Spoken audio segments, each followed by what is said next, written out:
Thank you, Rajesh, and I'm delighted to be here with this very distinguished panel. And I'm grateful to the Nepal Institute for International Cooperation and our former student, Pramod, who is the force and energy behind this institute. I was here last night, till quite late. We had another panel. And I must say the attendance was remarkable. There were 100 students or researchers till 10 o'clock last night. So today the topic that we were given is the post-COVID world order. And my argument is the following, that the continuity of the world order before, during, and after the pandemic is the imbrication of neoliberal capitalism and the aspiration of nation states for hegemony and influence. This frame is structural and did not shift during the pandemic and will remain post-pandemic whenever that happens. It contributes to the interlinked traps of climate change and ecological devastation, social inequity, deepening militarization, and the increasing centralization of power, economic and political power that we are witnessing in this phase. And this deepening of power has actually increased during the COVID pandemic. And also it's evident that all these multiple traps, as we can call it, led to the failure of most states to protect their citizens was starkly evident during the pandemic, where numbers died as many as people have been killed in wars, especially in the United States or even India. More people have died in the pandemic than they have during war. So the strategic community and policy thinkers must look at this phenomena equally. So my first argument is that, of course, the dominant feature of the world order is the US-Sino competition, and this has been deepened by the pandemic, even while the US presidential elections brought in a more reasoned president into power. Evident is the proposed Strategic Competition Act of 2021, which was being debated in the Senate and the House, that argues that the US dominance is, in quotes, preponderance of power, unquote, that will be projected militarily, financially, and technologically against three major enemies, which is China, Russia, and Iran. Now, while it is argued that the US is turning or moving inwards and is now critiquing globalization because what it has done to its own economy and how it has pushed China and other emerging countries forward, they're blaming themselves. But nonetheless, at the same time, they maintain their huge number of military bases abroad. And the US is set to further its alliances with the Gulf kingdoms and Israel on one side and Quad on the other, and various other countries.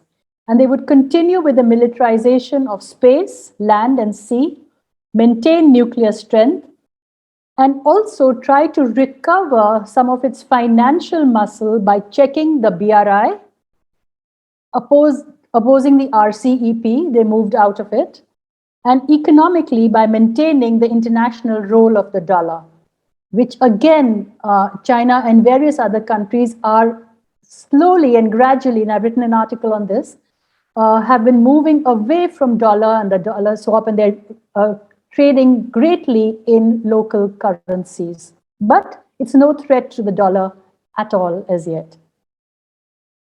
The second issue is China's projects its peaceful rise through finance and technology, and its strategy will be to gather alliances with a large number of small states in Eurasia. I believe that this concept of peaceful rise was very useful, but under Xi Jinping, it has been numbed a bit because of his aggressive postures in the South China Seas. So they cannot continuously talk of peaceful rise and yet send their gunboats into this region and threaten countries around their borders. However, I think it's time to note that Xi Jinping's global strategy envisages three stages. One is achieving world-class forces, B, managing and deterring war, and C, maintaining a strategic balance. And I have agreed with the analysis which has been done by Walden Bellow and others, where they argue that even while China is talking of this strategic balance is actually intrinsically unstable. And the US has a much higher balance of forces and offensive capabilities, and China cannot be a match to that, and they can make errors, especially in the Indo-Pacific, which is a possible theater of wars or accidental wars, etc., if we are doing projections. 3, Russia. Now, Russia continues to hold on and increase its military power and strategic alliances with China. In the last session, which I overheard, someone in that session made the argument that it's a good thing that Biden made a move towards Russia, and I agree with that. But China and Russia's relation can in no way be destabilized, and Russia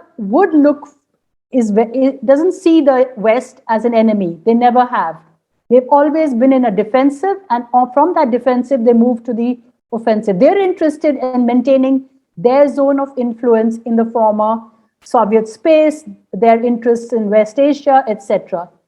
But they would be interested in some kind of entente or détente, especially with Europe, but also with the US. But they would not allow it to disturb their relations with China. These are extremely old.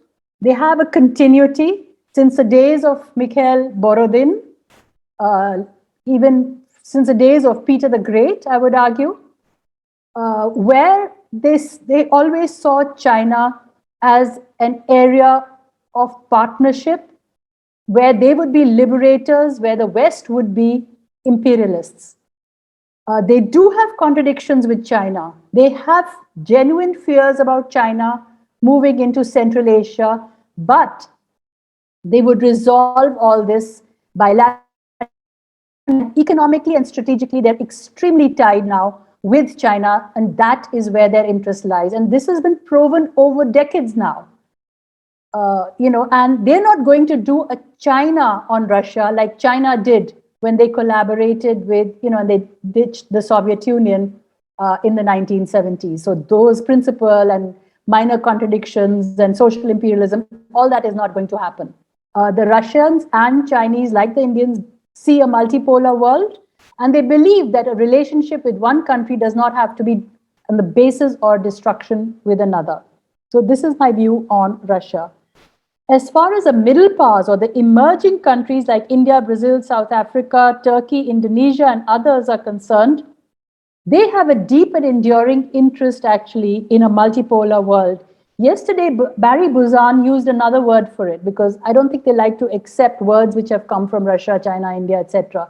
He said, there's a declining the liberal countries, there's a decline of the liberal world order, but there is a plural world. And he said there's no denying it, that there's going to be plurality. And even in the last session, what little I heard of it, they did agree that there is going to be a more or less, that kind of bipolarity or unipolarity is not going to continue. So in those kind of conditions, all these countries, whether it's India, Brazil, South Africa, Turkey, Indonesia, they would, according to issue, they would sometimes tilt towards the US and sometimes negotiate with China. And that's what India has been doing, despite this description that India is now moving away from Russia and they're tilting towards the US. Of course they are, but the relations with the US is new. But at no point have I seen India compromising its relations with Russia. Every time there is any need, they go again to Russia, and they have sought exemptions for their trade and nuclear and other arms from the US during its unilateral sanctions on Russia, and the US has had to grant it. So the US, of course, will seek strategic alliances with them. And the two key areas of global assertion and geopolitics, however, will remain in the MENA, that is the Middle East and North African areas with its oil resources, and the Indo-Pacific with its resources and major sea lanes. The US, Russia, and China have different approaches to these regions. The US is looking for stronger alliances where, on the one side, they would like to bring Israel, Saudi Arabia, Turkey, Gulf kingdoms, and on the other side, the Quad.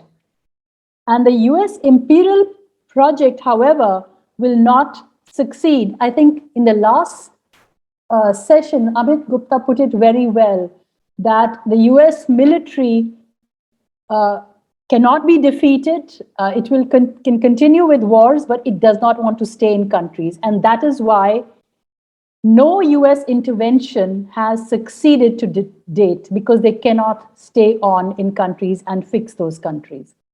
Resistances start, and everyone knows what happens, the latest being Afghanistan again.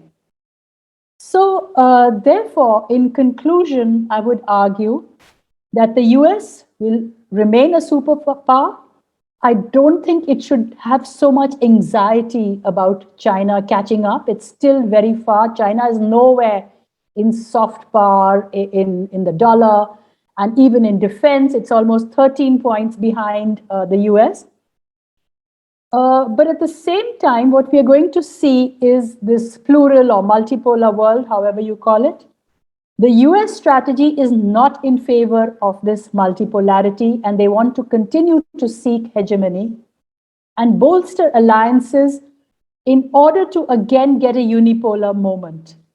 China, on the other hand, sees this multipolarity as very useful because it gives them space, and at the same time, there are many countries challenging hegemony, and they have not achieved that hegemony yet.